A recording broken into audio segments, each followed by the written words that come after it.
গোপাল গ্রামের এক সাধারণ মাঝি।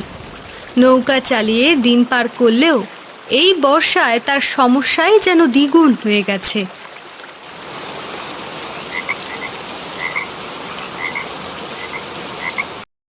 এই গোপালদা, গোপালদা, তুমি বাড়ি যাও, কাজ নাই, এখানে থাকি কি করবা? আর বৃষ্টির মধ্যে কি ঝড় জোগান করতেছ? বাড়ি যেতেই হবে, কিন্তু এই বৃষ্টির মধ্যে টাকা পয়সা না হলে কি করবো? আর এখন যে বৃষ্টি হয়েছে, নৌকা তো হবে সবার বাড়ি বাড়ি, হবে না? নৌকা ছাড়া তো একদিক হাতে অন্য দিক যাওয়া যায় না। আর এই জন্য তো একদম বৃষ্টির মধ্যে ভিজে এখন ইয়াও করা লাগতেছে। কি করবো এখন? নদীর জল যতই বৃষ্টি হোক যদি কমে যাইতো তাহলে হয়তো, নদীর জল ভাসতেছে এমন করে তো সংসার চলায় বিধবা হয়ে যায়।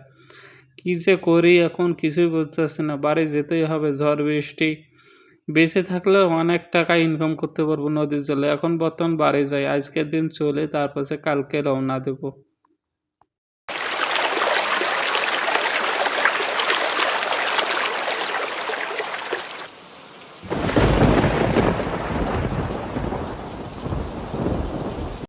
কি গো, এমন করে চলতে থাকলে তো চলবে না, কিছু একটা তো করতে হবে। কিছু একটা না করলে কি হবে? আমি তো এমন চেষ্টা করতেছি না, প্রতিদিন তো চেষ্টা করতে যাচ্ছে। কি করব ক? বৃষ্টির মধ্যে, বৃষ্টির মধ্যে এই যে বাড়ির বিছানায় একলা হাঁটুর মতো জল, সেটাই তো কি করি এখন তো কিছুই বুঝতে পারছি না। শেষে দেখতেছি নৌকায় যা থাকতে হবে। আর এরকম করে বৃষ্টির মধ্যে দিলে তো ডুবে যাব। না বাবু, আমি নৌকার মধ্যে যাইতাম না। আরে নৌকার মধ্যে গেলে কিছু হবে না, নৌকার মধ্যে তো ডুববে না, কিন্তু খালি গা ভিজবে, এই আর কি, সমস্যা হবে না। না গো বাপু, আমি পারবো না। ঝড় বৃষ্টির মধ্যে উইটা গেলে আমি মহা বিপদ, আমি পারবো না, তো পারবো না। তুমি চিন্তা করো না, দেখি আমি অন্য কোনো ব্যবস্থা করা যায় কি না।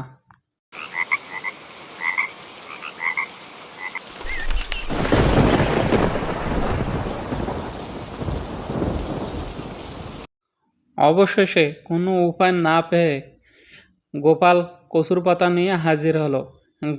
যে কচুর পাতা দিয়ে একটা ঘর তৈরি করব, এই জন্য হাজির হলো। তুমি এই কচুর পাতা দিয়ে কি করবে গো? কিছুই তো বুঝতেছি না। ঘর না বানালে থাকবো কই বলো তো মা? কিন্তু তৈরি করব কিভাবে? সব তো উল্টা যাবে, পয়রা যাবে, কিছুই তো বুঝতেছি না। কচুর পাতা দিয়ে 2 তলা বানাবো, চিন্তা করো না। এইটা দিয়ে অনেক কিছু হবে। দুই 2 তলা, এটা তো তাইলে 3 তলা হয়ে গেল। ও মা গো! হ্যাঁ মা, 3 তলায় বানাবো, চিন্তা করিস না কচুর পাতা দিই। এখন আমি জায়গা, তাহলে মা আমিও তোমাকে সাহায্য করি। হ্যাঁ,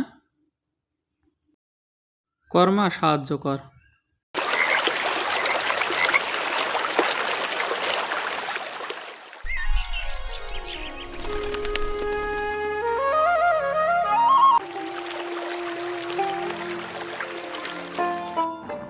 ওগো, ওগো, ওগো, ঘর তো নড়বড়ে মনে হচ্ছে। আমি তো এই মনে হচ্ছে যে পড়ে মরবো। আর ভেঙে গেলে কি হবে? আর চিন্তা করো না, আমি আছি না। আর আগে তো এরকম থাকিনি আর কি, এই জন্য ভয় হচ্ছে, প্রচণ্ড ভয় করছে গো। আমি এখন কি করি?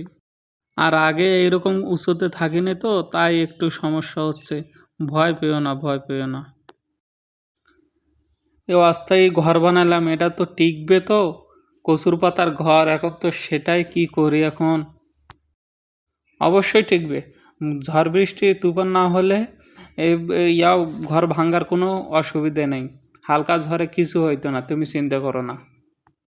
পূজা তো ওপরের তলায় আছে, আমি যাই একবার দেখে আসি কি করতেছে। চিন্তা করো না, যাই আমি, এত ভয় পেও না তো। পূজারে ডাকো, প্রায় রান্না হয়ে গেছে।